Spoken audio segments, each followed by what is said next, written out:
PZ, as you might be able to tell. And what that means is it is now taxed and MOT'd. Bonza! Now, what that does mean is that I need to talk you through some lovely things. Basically, I just want to show you a quick overview of the repairs and stuff that got it to this point. And then after that, I'd be keen to really give you my first impressions on a PZ. It's the first PZ I've probably driven on the road since I towed one back that I bought to break a long time ago now. So yeah, without further ado, let's crack on with the repairs, and then I'll get to know the PZ in the meantime and give you guys my verdict towards it.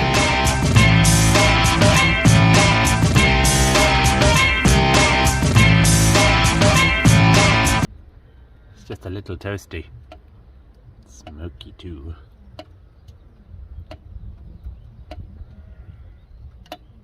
This is the colour of the passenger brake disc, and this is the colour of the driver's side brake disc. Rusty, but not blue.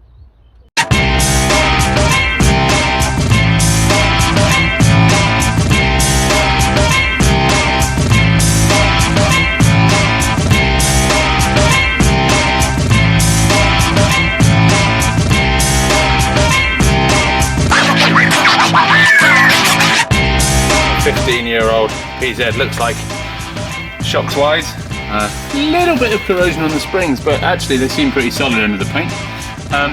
No sign of leakage or anything like that on any of the shocks.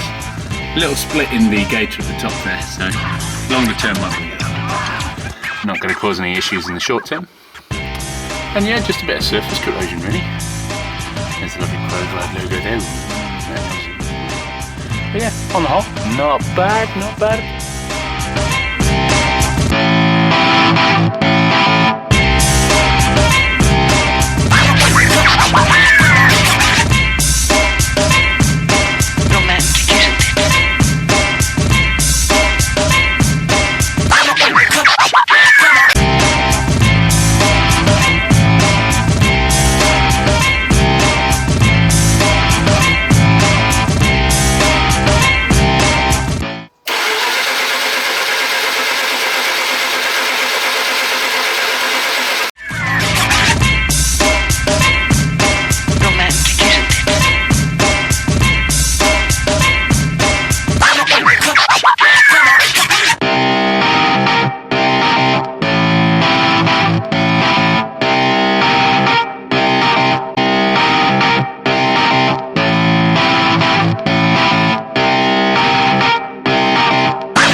So before I go into the details of my first impressions of driving a PZ, or in fact this project PZ, is to give you guys a bit of an overview as to the changes from a standard 231. Now the engine, gearbox, drivetrain, everything interior wise has all remained exactly the same from a standard 231. These all rolled off the production line, I'm told, as standard RX-8 231s before they were shipped up to ProDrive in Banbury, UK.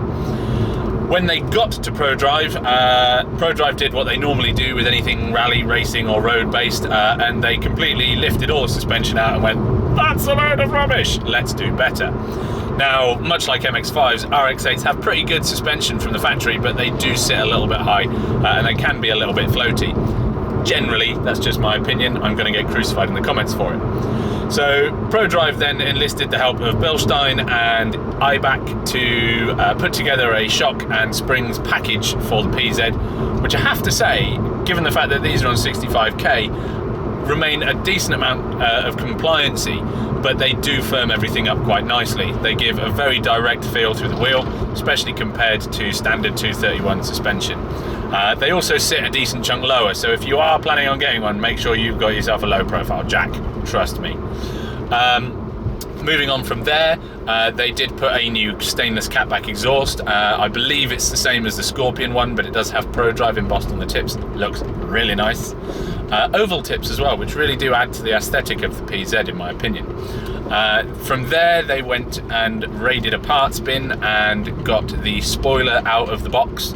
The spoiler is the same one that comes on the 40th anniversary edition RX-8s. It is quite a nice one. It first appeared on the PZ before it appeared on the 40th, which went on sale in 2007 to commemorate, shockingly, the 40th anniversary of the rotary engine.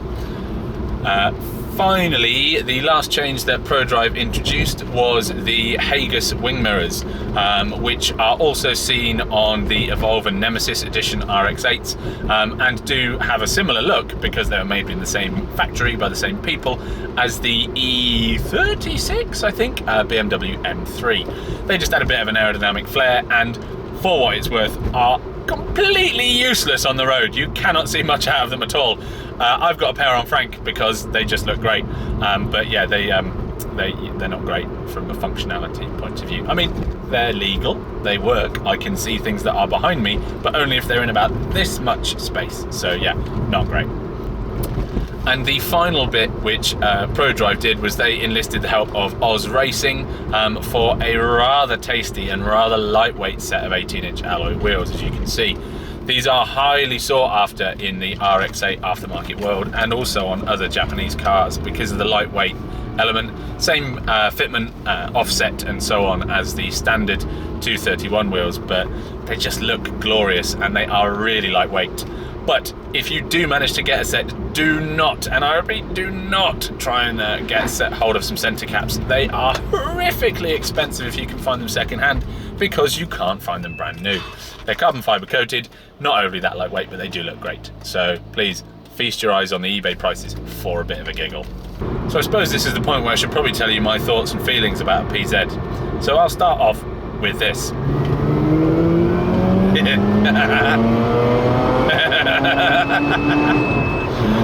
Yeah, it drives just as well as any RX-8 would. I know ProDrive, as I said, didn't do anything to the engine, but why would you break what isn't broken?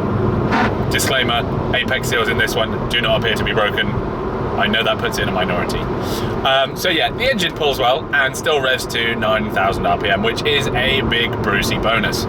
However, let's focus on the changes that ProDrive implemented for the PZ in general and how this one feels at 65,000 miles. I have to say, the ride is firm. It's firmer than the R3, which is also running Bilstein shocks, but not the same ones. However, it does maintain a decent amount of compliancy. I personally, for road driving with the very small amount of time that I've had with this PZ, would be absolutely fine running this as a day-to-day. But there might be people who aren't. Also, from working on it, as you've seen me do in the montage before, cue Rocky music, it's pretty low. Getting a jack underneath is not the easiest, even if you've got nice solid sills to jack up into. So do bear that in mind if you are looking for a PZ. However, the steering is glorious. I've owned quite a few RX-8s over the years, a mixture of R3s, 192s and 231s, and I have to say the PZ suspension just gives you such a glorious feel. It really, really does, and I appreciate it sounds like I'm turning this into something sexual, which I'm not planning on doing. But yeah, the steering feel just feels incredibly direct and planted. Now, admittedly, this is running decent tyres, some Hankook Ventuses at the front, I believe, and they just have a really nice feel to them as well. But you can really feel the unsprung weight reduction from those wheels, and also the suspension, just bringing it that little bit lower to the deck. The one thing I have noticed, which I will go into in the R3 versus PZ video later, is that the driving positions are actually a lot higher up than you get in the R3. That is the joys of having the automated seats and the power heated seats, which you get in pretty much every 231 in the UK. But it's just not quite as low down as I'd like. You know, I just sort of feel a little bit high up. I mean, I'm not sure. Alex. However, I do feel that there's not a lot of headroom up here, and I do understand why a lot of the taller folk who take RX-8s on track do have a problem with the height, especially if you've got a crash helmet on. There's not a lot of space there. However, the driving dynamics of this are really, really nice. The spoiler looks great out the rear, which is clearly the most important reason that you put a spoiler on. And the wing mirrors, as I said, they look lovely to look in, but they're not overly functional. Just the plain matter of fact. Comparing this to other RX-8s of the same vintage is a no-brainer. The engine's strong, the suspension feels glorious, and there aren't any knocks, rattles or bumps or anything like that coming from the underside, which is clearly what you want. I have had a decent look underneath, and everything does look to be fairly fine for this sort of mileage, which is a relief given the condition of the sill. I was expecting to see something a bit crusty, Titanic-esque one might say. As you can probably hear and see through that window, we've now got ourselves a bit of rain coming in, quite a bit of rain coming in, so I'm probably going to pause and skip until that rain has stopped before we carry on. So now the rain's calmed down a little bit, I would have to say that if you are in the market for an RX-8 231 and you can find the extra 1,000 or so it commands over a decent 231, I'd buy a PZ in a heartbeat. Don't get me wrong, I still prefer the R3, and I will go into the details between the two in the future, but this this PZ in particular just feels really, really nice, and if this is an example of what PZs feel like in general, then it's a really, really well sorted revision. I know that Bilstein shocks came with the 40th anniversary and with the R3, but these do feel that little bit more dialed in, and I should imagine that a PZ on track just feels like nothing else.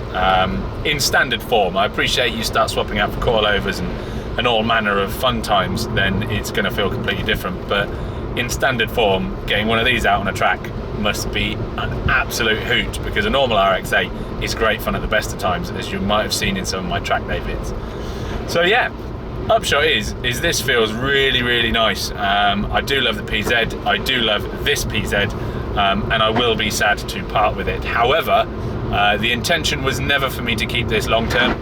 I got it at a great price with a view to restoring it, to try and save an RX-8, and also to educate a few people on the internet who might find my videos somewhat tolerable. So thanks for watching in the first place. This isn't the last video I'm going to do with this PZ. I will, as I said, be doing an R3 versus PZ video. I've got access to a friend of mine's S2000, so we're going to do a nice comparison, because I don't think comparing Frank to what is an otherwise fairly stock S2000 would be a very clever comparison.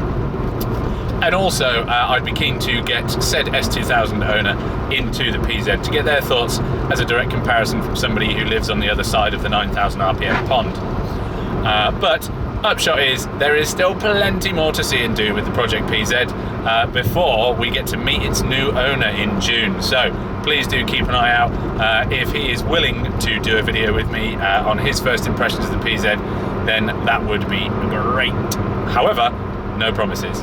So, as always, thanks very much for watching, guys. If you've got any thoughts, comments, feedback, or anything, then please do leave it in the comments below.